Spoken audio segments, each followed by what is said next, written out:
जादुई अम्ब्रेला। बहादुरपुर नाम के गांव में घनश्याम नाम का एक किसान रहता था। उसके साथ उनके पिता सोमनाथ, बीवी रुक्मिणी, बेटा सुबोध रहते थे। घनश्याम के पिता सोमनाथ को अपने पोता सुबोध बहुत पसंद था। सुबोध शहर के कॉलेज में डिग्री पढ़ता था। एक बार वो छुट्टियों में घर आया। अटारी में पुराना छतरी और ट्रंक पेटी रखा है। मेरे मरने के बाद तुम उस ट्रंक को खोल कर देखना। घनश्याम का परिवार खेती पर आधार करके जीते थे। घनश्याम को अपने परदादाओं का परंपरा से मिला हुआ घर में ही उसके परिवार वाले रहते थे। एक दिन गांव के चाय दुकान में चाय पी रहा घनश्याम से एक किसान, इस साल अच्छा बारिश हुआ और फसल भी अच्छा उगा है कहकर खुश होने वाले ही थे। इतने में वो बाढ़ आकर पूरा फसल खराब कर दिया। अब कैसे घर चलाना है? मैं भी वही सोच रहा था।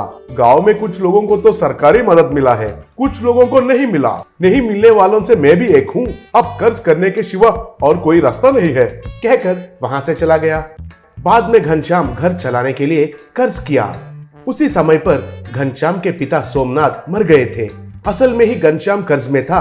पिता के मरने के वजह से और भी कर्ज में डूब गया।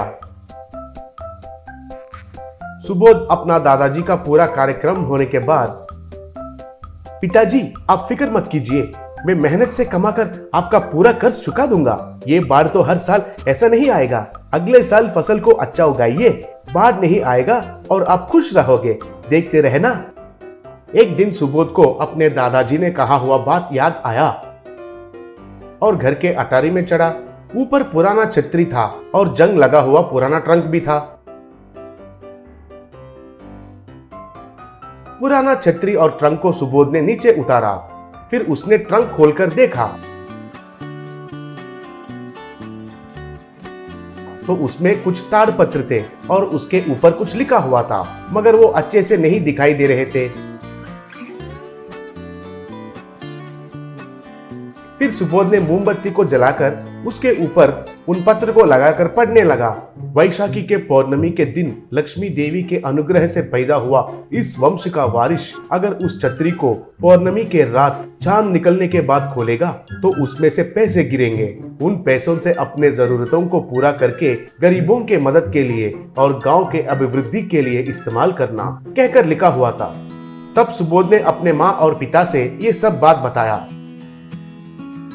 हमने कितना मन्नतें मांगने के बाद, बहुत सालों के बाद तुम वैशाखी पूर्णिमा के दिन, वो भी शुक्रवार के दिन, लक्ष्मी देवी के अनुग्रह से तुम पैदा हुए हो, तो इस वंश के वारिस तुम ही हो।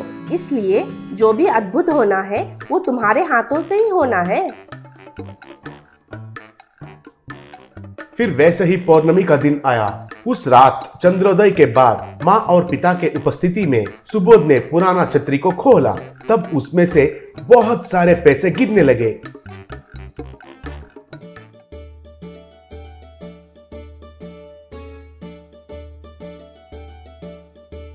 दादाजी तुम्हें वरदान देकर चले गए, इससे हमारा पूरा मुश्किलें चला जाएगा। 4 लोगों को मदद करते हुए सबकी नजरों में अच्छा बनकर रहो बेटा, कहकर सुबोध को गले मिली।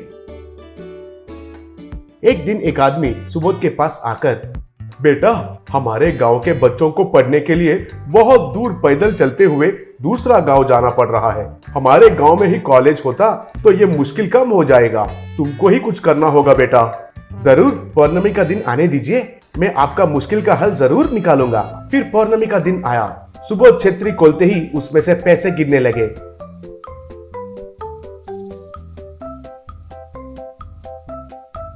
उन पैसों से गांव में स्कूल, कॉलेज सुबोध ने बनवाया। वैसे ही उस गांव में एक अस्पताल, लाइब्रेरी, वाटर टैंक सब कुछ बनवाया। और फिर सुबोध उनका माँ पिता के साथ मिलकर लोगों के मदद करते हुए सब खुशी से जीने लगे।